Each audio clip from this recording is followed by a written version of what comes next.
요즘은 한국 분들도 세계화가 되었습니다. 그래서 온 세상 안 가보시는 데가 없고 또 세상 일에 관하여 모르는 것도 없는 것 같습니다. 살아서 꼭 가보고 싶은 데가 대단히 많지요. 또 그렇게 가보는 재미도 대단하고 또 돌아왔을 때 그 교육적 효과도 대단할 것입니다. 그 중에서도 우리 성도라면은 일생 동안 꼭 두 군데 꼭 가보고 싶은 데가 있다 하는 생각이 들 것입니다. 그 첫째 하나는 성지 예루살렘일 것이에요. 그곳에는 성경에 나오는 모든 이야기들의 현장이 바로 그 예루살렘과 그 이스라엘 땅에 있기 때문인 것입니다. 그런데 사실요, 막상 그곳에 가보시면요, 그래서 감격이 있기에는 좀 장애가 있습니다. 갔다고 해서 그냥 은혜가 되는 것이 결코 아니에요. 많은 설명이 있어야 하는 장소입니다. 제대로 된 해설가가 있어야만 제대로 이해하고 그래서 은혜를 받고 돌아오는 여행 성지순례가 되는 것입니다. 구약 성경에 나오는 인물과 그들의 삶의 주소지, 그리고 그것에 연관된 일어난 사건들, 또 신약 성경에 나오는 인물들과 무엇보다도 예수님의 삶과 그 사건의 현장들, 그것들을 실질적으로 그곳에 가서 서로 연결한다는 것은 대단히 어려운 문제가 되는 것입니다. 오랜 세월 동안 지리적인 변화가 많이 있었기 때문에 그럴 것이고, 또 정치적인 여러 가지 문제들로 인하여 수차례 정권이 바뀌고 하면서 건물이 지어졌다 부서졌다 하면 변화도 많았을 것이고, 또 경제적인 발전에 따른 삶의 변화가 있어 사람들도 다 변화했기 때문입니다. 그래서 두 번째로 꼭 가보실 때가 있다고 권하라 하신다면 저는 이태리 로마를 권해드리고 싶습니다. 그곳에서는 의외로 수많은 기독교 유산들을 만나보는 것이 쉽고 또 풍성하기 때문입니다.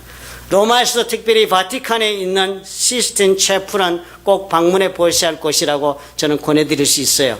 거기에 가면 우리가 잘 아는 미켈란젤로가 그린 천정화 벽화들이 가득 차 있기 때문입니다. 아무런 준비 없이 그 방에 들어가시면 우선 그 놀라운 작품에 압도되고 맙니다. 그림의 숫자가 너무나 많아요. 그래서 상상력이 풍부한 사람이 아니면 그림을 이해하기 어렵습니다. 설령 상상력이 아무리 풍부하다 할지라도 성경의 이야기에 익숙한 분이 아니시면 그 많은 그림을 보면서도 도무지 감흥이 일지를 않습니다. 아, 그림 대단하다. 처음에는 시작해가지고 그 그림이 그 그림 같은데 나중엔 이거 너무 복잡하네. 그렇게 끝이 나고 피곤해져서 나오시고 싶어집니다. 그냥 나올 수 없으니까 인증샷 하나 찍고 우리 그만 가자. 그리고 같이 온 동반자에 그럴 게 어디 가서 우리 밥이나 먹고 쇼핑이나 합시다. 이렇게 될 것입니다. 그렇지만요, 내용을 사전에 숙지하고 그곳에 들어가면 대단한 감동이 있는 것입니다. 대화가의 천재적 상상력에 우선 놀라시게 돼요. 어떻게 사람이 이렇게 생각할 수 있을까? 그리고는 또 그 그림들이 또 대단히 성경적인 그림들이란 것, 그리고 그 그림들이 연속성이 있다는 것에 대해서 우선 놀라고 마는 것입니다. 창세기부터 시작해서 성경에 기록된 사건에 따라 그림이 그려져 있는데 예수님의 대심판의 역사까지 이야기가 그림을 통하여 묘사되어 있기 때문입니다. 그림 하나하나는 각각 이야기가 다 달라요. 그렇지만 그 천정의 천정화라든지 그 벽화는 모두 다 서로가 연결되고 어우러져서 창세기부터 요한계시록의 이야기가 다 그림을 통하여 연결되어 있다 해도 과언이 아닌 것입니다. 시스틴 채플의 그림 전체가 이렇게 구성이 되어 있다는 것을 우리가 이해한 다음에 다시 천정을 바라보시고 또 벽화를 바라본 후에 다시 찬찬히 그 그림 하나하나를 여러분 바라보실 때요, 망원경을 가지고 보셔야 해요. 멀리 있으니까. 제 기분은 아마 그것이 10층 건물 높이처럼 높이 느껴집니다.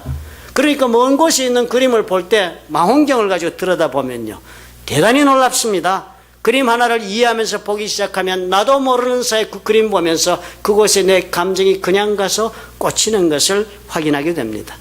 하나님께서 천지를 창조하신 모습, 그리고 아담을 창조하시고 계신 그 그림, 또 아담을 통하여 하와를 만들고 아담과 하와가 신라고 나여 쫓겨나는 모습 등등 이 하나하나가 다 모여가지고 구약 성경과 신약 성경의 전 스토리를 이루고 있는 거대한 방을 보게 되는 것입니다.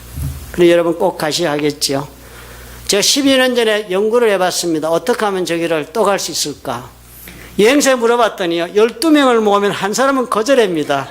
그 여러분 12명에 그냥 그 조를 짜십시오. 그래서 경비를 모으시거든. 그냥 가지 마시고 저를 부르세요. 제가 부담 주지 않고 따라가겠습니다. 제가 있어야 해설이 되지 않겠습니까? 이 작은 그림 하나가요, 전체에서 차지하고 있는 이 배경을 알고 나서 그 그림들을 다시 보면 어때요? 이해가 깊어지죠. 그리고 또 이 그림이 전체와 연결이 되어지니까 그 의미가 선명하게 드러납니다. 아, 그래서 이렇게 그렸구나. 그리고 나서도 그 그림의 의미를 발견하고 나니까 저 그림 정말 귀하다. 가치가 제대로 느껴지는 것입니다. 미켈란젤로는 시스틴 채플의 그 프레스코 그림들을 통해서 성경의 이야기에 대한 자신의 이해를 표현해 내었을 것입니다. 그런데 그 이야기, 즉 성경의 그 이야기는 결국 하나님의 이 세상에 대한 역사에 대하여 말해주고 있는 것이잖아요. 그렇지 않아요? 그렇다면 그 작은 그림 하나하나가 모여서 전체적인 큰 방의 그림, 전체적인 하나님의 의도에 대한 설명을 그 작은 그림 하나하나가, 즉 작은 사건 하나하나가 모여서 이루어 나가고 있는 것입니다. 인생도 같다고 생각합니다. 작은 이야기잖아요. 우리 각자의 인생은. 우리 작은 인생, 우리 작은 삶, 우리 작은 사건 하나가 어떻게 이 전 세계의 역사와 연결이 되는가, 그것을 알게 되면 내 인생을 보는 눈이 달라지게 됩니다. 그림하고 똑같지요.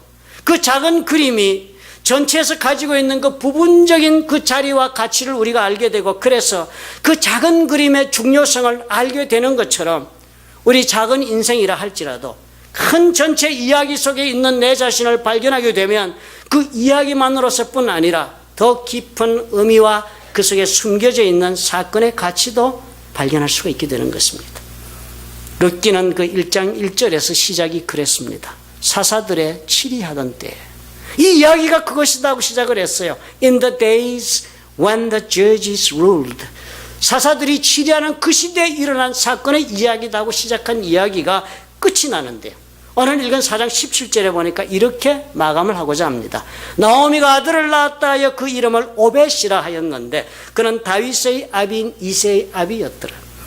룻이 아들을 낳았는데요, 그 이름을 지었는데 오벳이라 하였더라 하고 그렇게 끝이 나지 않습니다.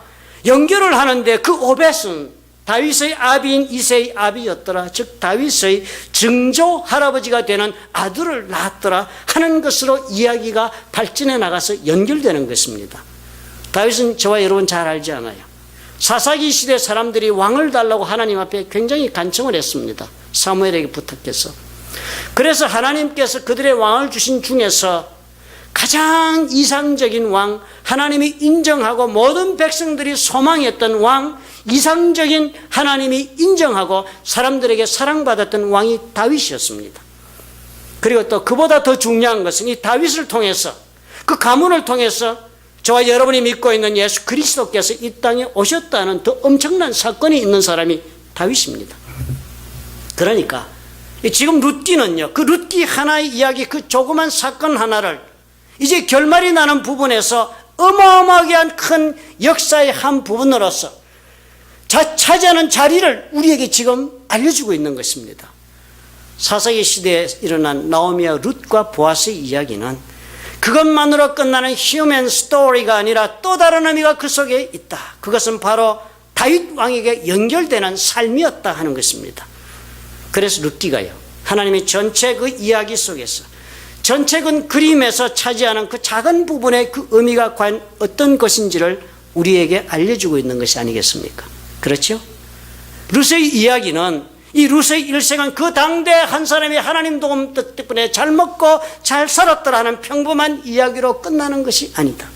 룻의 일생은 장차 다윗의 대로 연결이 되고 그래서 예수님의 대로 연결이 되는 엄청난 가교가 되었다 하는 것입니다. 이것은 대단히 놀라운 이야기의 전개가 되는 것입니다. 한 사람의 삶이요, 그 사람 산 당대에 산 것으로만 끝나는 것이 아니라 장차 이 땅에 오신 구세주의 그 사건에 연결을 시키고 있다는 것, 이거 대단히 중요한 관찰이 되는 것입니다. 가만히 한번 생각해 보십시오. 만약에 저와 여러분의 일생이요, 이렇게 살다가 가는 것이 아니라, 이렇게 한평생 이렇게 사는 것으로 끝나는 것이 아니라요, 앞으로 일어날 어마어마한 역사적인 사건에 지금 내 삶이 무엇이든지 간에 연결이 되고 있다 하는 것 여러분 알게 되고 나면 어떻게 되겠습니까? 지금 내가 살고 있는 삶의 의미가 달라집니다.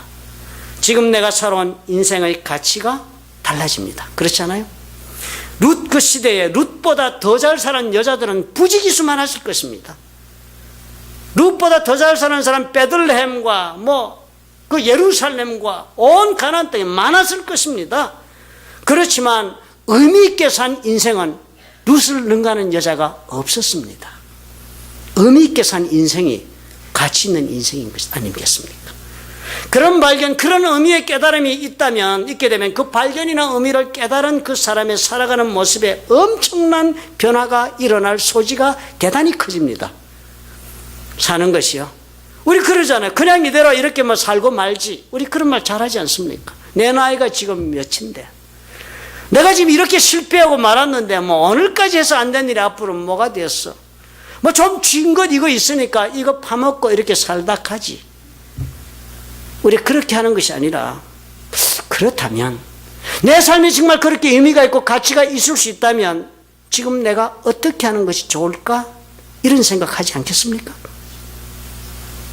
그날 보아스가요, 룻을 기업 물을 자의 권리를 행사하고서 그 사람을 내 아내로 데려오겠다고 사람들 앞에 선언을 하자 성문에 있던 백성들, 그리고 특별히 그 장로들이 무엇라고 보아스에게 말을 했습니까? 보아스를 축복하면서 이런 말 했습니다. 여호와께서 내 집에 들어가는 여인으로 이스라엘 집을 세운 라헬, 레아 두 사람과 같게 하시고, 그러면서 한마디 또 해요. 여호와께서 이 소년 여자로, 룻을 가리키는 것입니다. 여호와께서 이 소년 여자로 네게 후사를 주사 네 집으로 다말이 유다에게 낳아준 베레스의 집과 같게 하시기를 축원한다 그랬습니다. 다말처럼. 성읍의 장로들이 축복을 하는데 여자 이름을 셋을 갖다 들먹거립니다. 라헬, 레아, 거기다 다말까지요. 이 세 여자가 보면은 아브라함의 가계를 이어가는데 지대한 공헌한 여자로 성경이 묘사하고 있지 않습니까? 하나님의 그 백성들의 역사와 확실하게 연결을 시켜주면서 말을 하는 거예요. 아브라함으로 시작된 그 역사는 어떤 역사라고 하나님 언약했습니까? 창세기 12장에서 여호와께서 아브라함에게 이르시되 내가 너로 큰 민족을 이루고 네게 복을 주어 네 이름을 창대케 하리니 너는 복의 근원이 될 것이다. 그러시면서 하나님이 또 도장을 확실하게 찍어줬습니다. 너를 축복하는 자에게는 내가 복을 내리고 너를 저주하는 자에게는 내가 저주하리니 땅의 모든 족속이 너를 인하여 복을 얻을 것이니라. 하나님이 아브라함이 그랬어요. 아브라함에게 도전했다가는 박살나게 됐습니다. 이런 보호하심 속에 하나님이 주시는 큰 축복을 누리게 된 그 아브라함의 가계를 이루는데 이런 등장한 사람들처럼 룻이 그렇게 되기를 원한다. 대단한 축원 아니에요? 그런데 오늘 보니까 4장 12절에 두 번째로 뭐가 나왔어요? 룻이 다말과 같게 되기를 원한다는 그런 표현이 있는 것입니다. 사실 이 다말이 누군지 여러분 좀 찾아보실 필요가 있습니다. 창세기 38장에 다말의 이야기가 나와요. 야곱의 12아들이 있지 않았습니까? 야곱의 그 중에 하나들 이름이 유다였습니다. 유다에게 세 아들이 있었어요. 그 첫 아들 이름이 엘인데요. 그 큰 아들 엘에게 아내를 얻어주었는데 그 아내 이름이 가나안 여자 다말이었습니다. 그런데 창세기는 기록하기를 유다의 장자 엘이 여호와 보시기에 악함으로 여호와께서 그를 죽이셨다. 큰아들이 죽었어요. 그러니까 어떻게 됩니까? 레위 결혼법에 따라서 과부 다말은 둘째 아들 오난에게로 갔습니다. 그렇지만 둘째 아들 오난도 형을 찜쪄 먹습니다. 그 씨가 자기 것이 되지 않을 줄을 알므로 형수에게 들어갔을 때 그의 형에게 씨를 주지 아니하리려고 꾀를 썼다. 제가 성경을 조금 번역했습니다. 하나님의 명령을 거부했다는 거예요. 그 일이 하나님 보시기에 악함으로 여호와께서 그도 죽이셨다. 오, 아들 둘이 그냥 다말이 가는 쪽쪽 아들이 쓰러지네. 셋째 아들 셀라는 있는데 나이가 어려서 핑결됐습니다. 아들이 아직 어리니까 다말 너는 집으로 좀 돌아가서 있거라. 우리 아들 크면 연락하마. 소박을 맞춰서 친정으로 돌려보낸 여자가 됐습니다. 세월이 지나 셀라가 장성했는데도 불구하고 유다는 다말에게 편지가 없습니다. 연락이 없어요. 까맣게 잊어버리고 그랬겠죠. 다말 불렀다가 하나 있는 아들도 죽으면 어떡해. 그러다가 살아가는데 유다가 그 아내도 가나안 여자 수아를 얻었는데 아내가 죽었습니다. 그러니까 마음도 얼마나 안 좋았겠어요. 그런데 그의 양털을 깎는 그런 기간이 됐어요. 양털 깎을 때 유대인들은 가장 큰 축제 기간이니까요. 그러니까 자식이 마음도 우울하고 하니까 그 양털 깎는 것이 딥나 지방에 있는 데로 나갔습니다. 기분도 전환할 겸. 그런데 다말이 이 소식을 듣습니다. 그리고는 창녀로 변장을 하고 유다를 만나고 그 결과 아이를 베게 됩니다.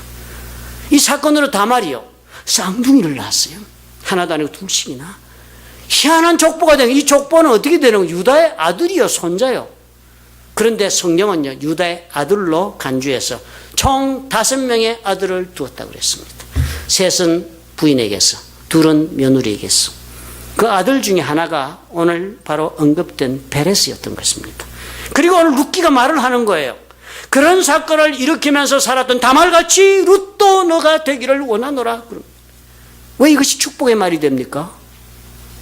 다말이 난 베레스요. 그 베레스 후엔 오벳이 다윗의 선조가 되었기 때문인 것이요. 다말이 한 행동 가지고는 축복은 그냥 이야 내가 그런 여자처럼 살라고 하는 소리를 지르기 좋은 상황인데도 축복이 되는 것은 다윗에게 연결이 되기 때문에. 그리고 이것은 뭐예요? 하나님의 이스라엘을 향한 거대한 계획을 이루는 한 부분이 되지 않았습니까? 역사를 보니까. 그러니까 대단한 축복이 된 것입니다.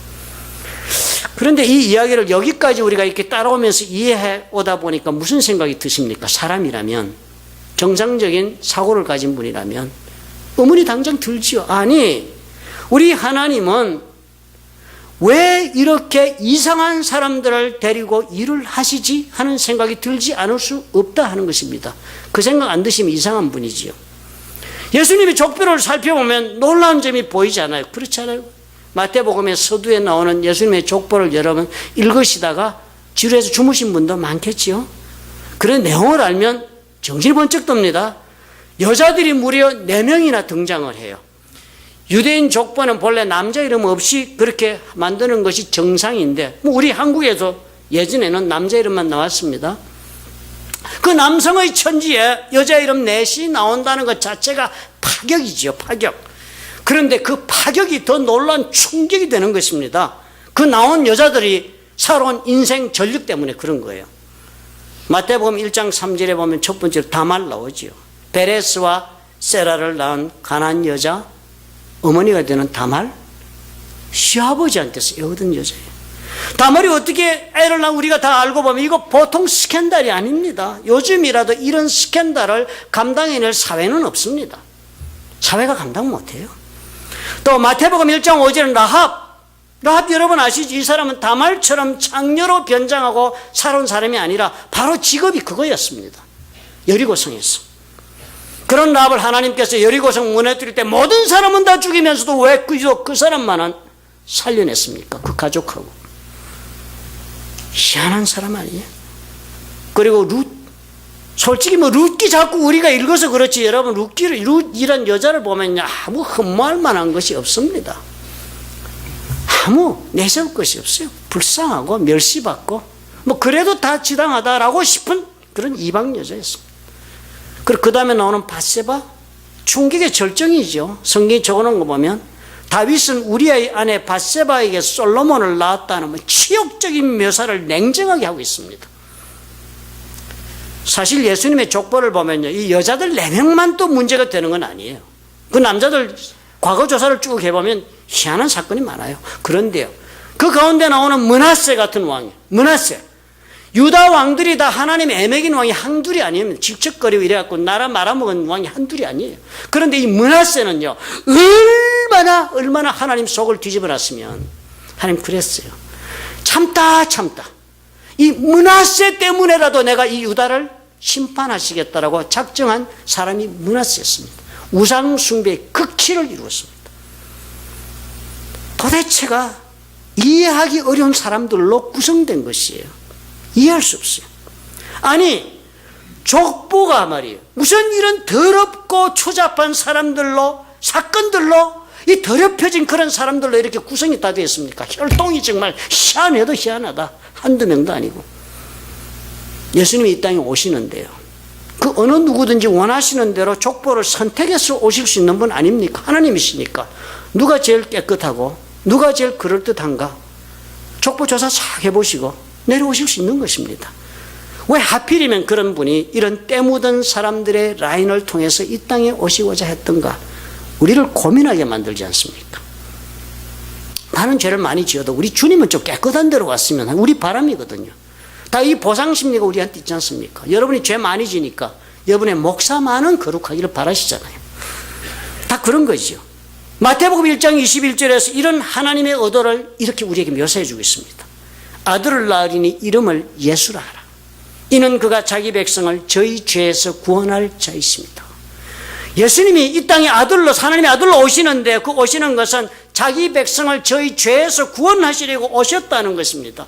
오신 목적이 뭐랄까요? 죄에 빠진 하나님의 백성, 죄인들을 구하려고 예수님이 이 땅에 오셨대요. 목적이 그거래요. 또 예수님께서 자신을 소개하는데 그래서 사람들에게 인자는, 나는 소개하시면서 내가 온 것은 잃어버린 자를 찾아 구원하려 합니다. 예수님 오셔가지고 갈릴리 바닷가를 멋지게 산책하시면서 바베큐 해잡수시고 친구 사귀려고 오신 게 아니었어요. 예수님 오신 목적이 분명하답니다. 잃어버린 자 찾아서 구원하려고 나는 여기서 왔다. 그리고 또 예수님이 이 땅에 오시는데 자신의 선도들처럼 죄에 빠진 사람들, 우리 같은 사람을 구원하시려고 왔다고 그렇게 말씀하시면서 무슨 그 오시는 모습 어떻게 오셨습니까? 더러운데 지금 오는 거니까 무슨 특별한 보호복을 입고 오신 것이 아니었습니다, 여러분. 뭐 과학자들이 오염물질 같은 거 이렇게 청소하거나 처리하러 올 때 보면 보호복 입고 오잖아요. 안 그러면 오염되면은 해결할 길이 없으니까. 우리 주님 그렇게 더러운 것이 그 죄가 나한테 옮겨 붙을까봐 주님이 그런 보호막을 치고 이 땅에 오신 것이 아니었습니다. 예수님 태어나실 때부터 그렇게 어려운 사람들 속에 보호받는 곳으로 오신 것이 아니라 발가벗은 채로 보호받지 못한 채로 오셨어요. 죄인들과는 자신을 구분하지도 않으신 채로 오십니다. 오히려 죄인들 속으로 퐁당 뛰어들어서 죄인들의 족보를 통해서 이 땅에 오신 거예요. 일생을 사시는 동안 또 어떻게 사셨어요, 주님? 죄인들에게 둘러싸여서 살았습니다. 사람들은 예수님 알기를 어떻게 한다고 주님이 설명했습니까? 먹기를 탐하고 포도주를 즐기는 사람이요 세리와 죄인의 친구로다. 우리 주님 포도주 많이 마셨다고 또 집에 가서 막 마시되지 마십시오. 그때는 포도주가 음료라서 그런 거예요. 요즘은 포도주가 음료가 아니잖아요.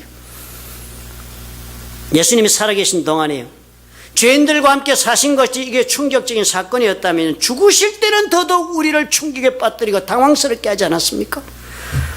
평생 좀 그렇게 사셨더라도 죽을 때는 좀 가는데 이제 멋있게 좀 가주셨으면 우리의 자존심이 얼마나 살겠습니까? 그런데 주님 가시는데 보니까요, 예수와 함께 강도 둘이 십자가에 못 박히니 하나는 우편에 하나는 좌편에 있더라. 죄수들에게 둘러싸여서 죽으시는데요, 그 죄수가 양쪽에 그냥 딱 둘러싸여 가운데 본인은 수치스러운 모습으로 십자가에 못 박혀 죽었습니다. 도대체 그렇지 않아요. 어째서, 왜, 무슨 연고로 온 우주의 창조주신 하나님의 아들이잖아요. 거룩하신 분이잖아요. 우리 예수님은 죄가 없는 분이시잖아요. 그런데 왜 자신을 이러한 고통과 모욕 가운데로 몰고 가셨다고 여러분 생각하십니까? 도대체 왜요? 가장 어려우실 수 있는 분이 가장 고귀한 선택을 수도 없이 할 수 있는 여러 가지 선택을 가지고 계신 분인데도 불구하고 왜 그렇게 하셨어요? 그것은 바로 그 방법만이 주님께서 이 모든 죄인을 주께로 부르실 수 있는 길이 되기 때문이었습니다. 그 길 아니면 죄인들이 오지 않으니까요. 먼 거리에 부르시는 것으로 죄인들을 구원할 수가 없기 때문이었습니다. 사람들은 죄의식 때문에 두려워서 거룩한 사람 앞에 서지 못하고 도망갈 것이고 수치심 때문에 피하고 자신을 숨기고 가리고 하기 때문에 구원받지 못하기 때문에 죄인들에게로 가까이 오신 거예요. 죄인들이 알 수 있는 사람으로 다가온 것입니다. 그들과 같은 언어로 소통하며 같이 살아줌으로써 그들에게 사실을 알려준 거예요. 그리고서는 나도 너희들과 같은 자리에 있다, 이것을 확인시켜 줄 필요가 있었기 때문에 주님이 이렇게 오신 것입니다. 그리고서는 주님께서는 죄인들을 구원하기 위해서 친구가 되어주셨어요. 그리고 친구로서 해줄 수 있는 가장 큰 선물이 뭐였습니까? 자기의 목숨을 친구를 위해서 내준 것입니다. 예수께서는 죄인인 우리를 친구 삼으시고 우리가 죄를 지어서 갚아야 할 그 죄의 값을, 그럼에도 불구하고 우리는 갚을 수 없다는 걸 아시니까 우리 친구 되시니까 나의 그 딱한 사정을 주님 살펴보시고 내 대신 이 빚을 갚아주시려고 주님이 대신 죽으신 것입니다. 우리는 우리가 지은 죄 때문에 나게 내 손에 무슨 티켓을 쥐고 있는지 몰라. 죽으면 이 티켓 가지고 가는데 어디로 가는지 모르는 티켓을 쥐고 있어. 그렇지만 주님은 어떻게 하셨어요? 본인이 값을 치르고 천국 티켓을 사셨어요. 친구 되는 내 손을 억지로라도 피고 그 티켓 뺏고 주님 티켓을 쥐어주신 것이에요. 이런 주님의 우리에 대한 사랑은 나오미에 대한 루시의 사랑과 여러분 비교할 수 있다고 생각하세요? 상대가 안 되잖아요. 잽이 되지 않습니다. 너무나 엄청났어. 예수님을 제 죄인을 위해서 자신이 계시던 천국을 떠나오신 그런 분이에요. 무슨 모압 여인 루시, 모압을 떠나 베들레헴 정도와 비교가 안 됩니다. 그것이 어떤 것인데요? 하나님과 함께 교제하는 자리, 보좌의 우편의 자리를 놔두시고 이 땅에 오신 것이니까. 예수님은 단순히 자신의 명예를 버린 것이 아닙니다. 명예는커녕 세상 죄인들의 멸시와 비난과 조소를 당하는 것을 예수님 다 감수하셨어요. 누구 때문에? 친구 삼는 나 때문에. 그리고 자기가 구원하기 위해 목숨까지 내어준 바로 그 죄인들로부터 친구라 불러줬던 그 사람들로부터 직접 주님은 거부당하는 배신의 아픔까지도 겪었습니다.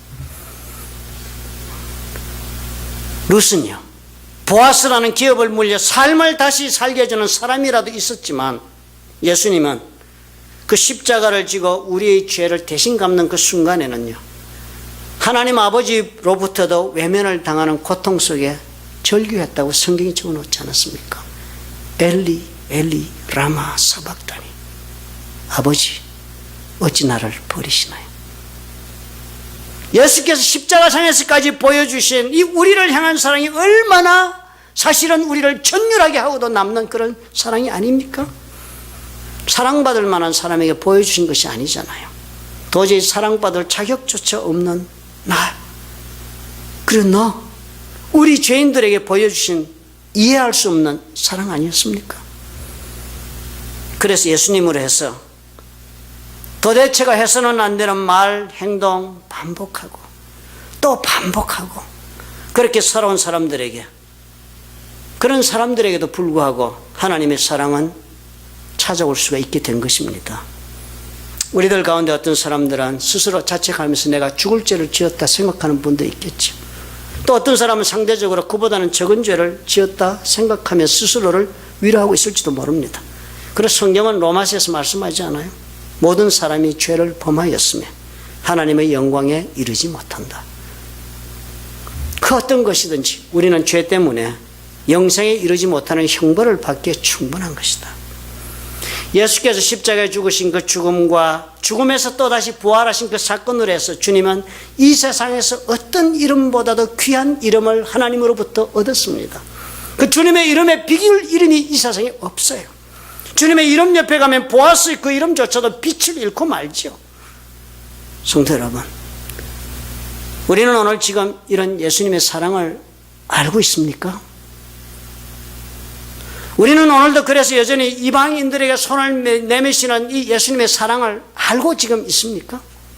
그렇다면 그래서 지금 여러분 어떻게 살고 계십니까? 그 사랑에 합당한 삶을 살고 계신다 생각하십니까? 우리 가운데는 아직도 여전히 사랑을 알지 못하는 사람 수도 없이 많을 것입니다. 그리고 우리도 때때로 있기도 할 것입니다. 아직도 여전히 수많은 사람들이 자신의 노력으로 인생을 살아보겠다고 몸부림치고 있다는 우리 여전히 잘 압니다. 우리는 예수의 사랑을 안다 하면서도 아직도 나는 그럴듯한 줄로 착각하는 경우도 많습니다. 그래서 내가 하나님께서 인정하시는 삶, 내가 마음만 먹으면 살 수 있다고 그렇게 자부하는 사람도 있겠습니다. 죄의 용서를 받아서 그래서 하나님 앞에서 나는 이제 어렵게 된 신분을 얻었다 해서 이제는 나는 죄와는 전혀 무관하다 생각하고 사는 사람도 수도 없을 것입니다. 지독한 환상입니다. It is a delusion.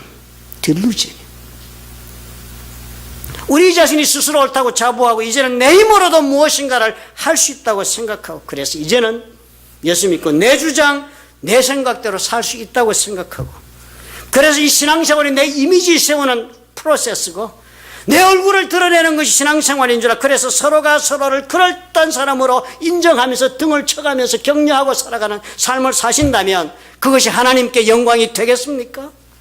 영광이 될까요? 우리 예수님께서 그런 우리를 그래 옳구나. 너 그렇게 살라고 내가 그렇게 죽었다. 그렇게 말씀하실까요? 예수님의 사랑을 안다면요. 아직도 내 인생의 그림이 어떻게 하나님의 그림에 연결이 되어 있는지를, 어떻게 연결이 되어야 하는지를 이해하지 못한 채로 스스로 자기 도취에 빠진 모습으로 사는 것은 불가능해집니다. 불가능해져요. 예수님의 왕국에서는 스스로 도취한 사람들에게 줄 자리가 없습니다. 자신의 노력이나 성취에 의존하는 사람에게도 자리가 없습니다. 은혜 앞에 엎드려야 합니다. 다스리고자 하는 자에게는 자리가 없어요. 그 나라는 섬기는 자의 나라이기 때문입니다. 보아스가 성문에서 만났던 그 아무개라는 사람처럼요, 이 세상을 잘 이해하고 철저한 세상적인 계산 속에 살면서 스스로의 삶을 잘 통제하고 그리고 조직적으로 운영해서 하나님 도움 없이도 살 수 있겠다 하고 준비했다 할지라도 자신의 삶이 하나님의 큰 그림 속에서 어떻게 지금 연결되어야 하는지를 모르는 사람에게는 자리가 없습니다. 하나님의 왕국이, 예수께서 다스리는 나라에서는 하나님께 스스로는 아무것도 나는 드릴 것이 없는 존재다. 나는 무능한 자다. 주의 은혜만이 나를 살릴 수 있다는 것을 아는 사람 외에는 결코 그 왕국의 문이 열리지 않습니다. 그 나라의 문은 룻과 같은 이방 여자에게 열려요. 아무것도 없고 절망적으로 무엇이든 나는 해야 한다고 생각할 수밖에 없는 그 여자에게 열려요.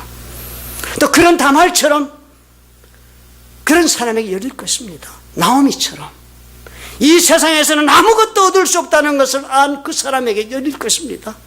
이런 사람들을 하나님께서는 예수 그리스도의 이름으로 환영하실 것이에요. 왜냐하면 예수께서 그런 사람들, 죄인들의 친구가 되시기 때문입니다. 당신이 누구든지 상관이 없습니다. 세상에서 얼마나 성공했는지, 얼마나 돈을 모았는지 상관이 없습니다.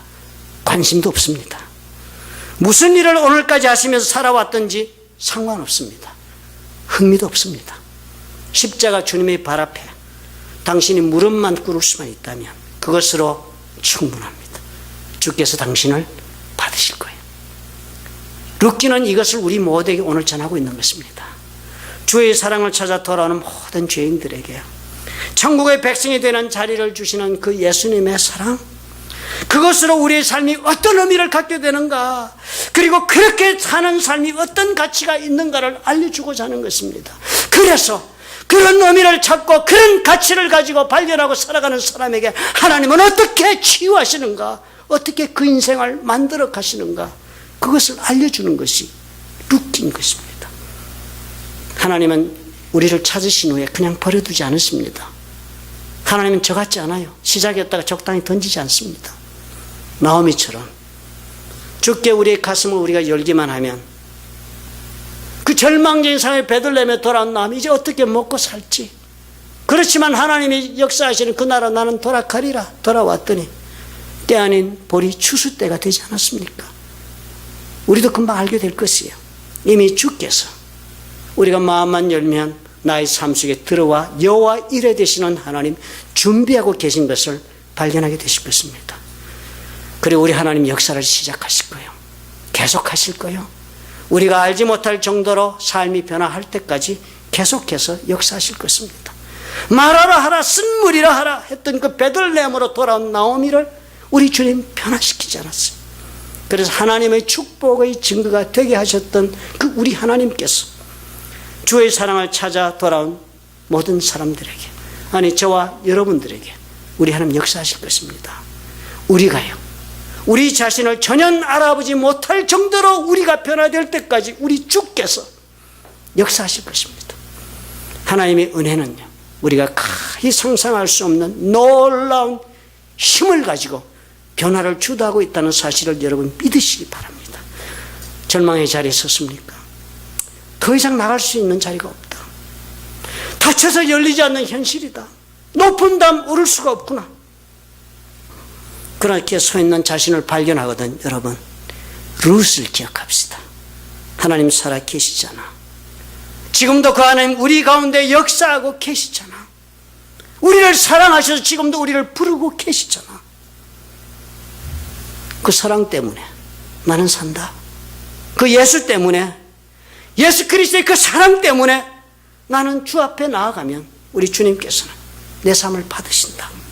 그래서 내 삶이 이제는 주님과 함께 연결되어 의미 있는 삶이 되고, 의미 있는 삶이 되니까 내 삶이 이제는 그냥 이대로 있다 가는 삶이 아니라 가치 있는 인생으로 변화한다.